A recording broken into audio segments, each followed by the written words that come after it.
All right, y'all, come make some smoked chili with me. First, I browned my beef. I did add chili powder, salt, and pepper just to spice up the beef a little bit.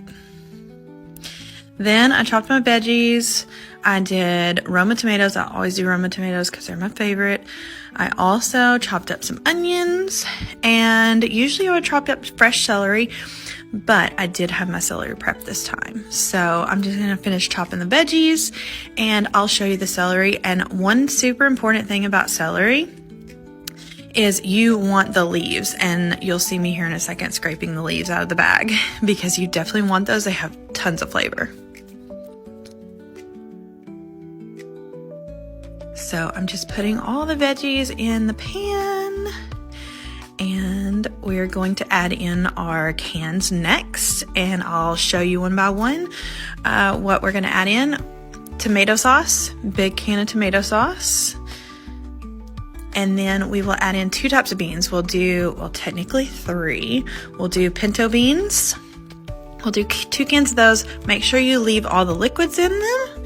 And then we will do some light kidney beans and some dark kidney beans. And again, all the liquids, make sure you keep all those good liquids because the smoker will take out some liquid. And when you cook it, even if you're not doing a smoker, some of the liquid will dissipate.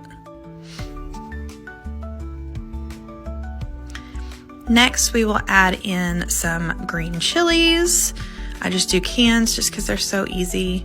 And here's my celery. So I already had this prepped from a previous celery. Don't ever waste your celery and let it go bad. Just pop it in the freezer in a bag. And this one I did for a soup not too long ago. So it was pretty fresh, but you see me there. I'm scraping out all those little leaves because those are some of the best flavor.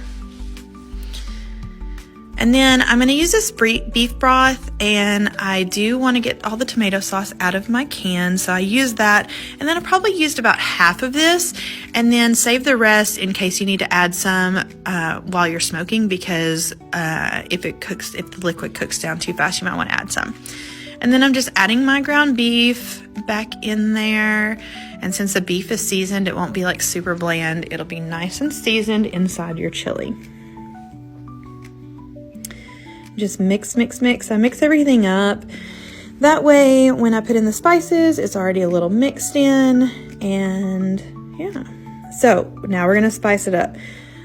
I did 2 tablespoons of salt. And I usually don't measure, but since I'm doing a recipe, I thought I'd measure for y'all. 2 teaspoons of cumin. And again, measure with your heart with all this if you want. I did 3 tablespoons of chili powder. And some of those are heaping. Again, I just kind of measure with my heart. This is smoked paprika. I love smoked paprika. It just adds a little extra, and I just measure with my heart there. And same with the pepper. I just kind of let it go until I feel like there's enough in there. You can always add spices, but you definitely want all those good flavors to mix in while you are smoking your chili. So now I'm just gonna mix this up really good. Try to get all those good spices in there, and then we're pretty much ready to go in the smoker. So I got it all mixed up, and then I had my husband come over, and we actually decided to put this in a bigger dish. We had a deeper one, so we did that before we took it out to the smoker. But here it is in the smoker. I check it every 45 minutes, do it on a low heat, nothing crazy. You want it to smoke for a really long time, for 3 to 4 hours. And then enjoy.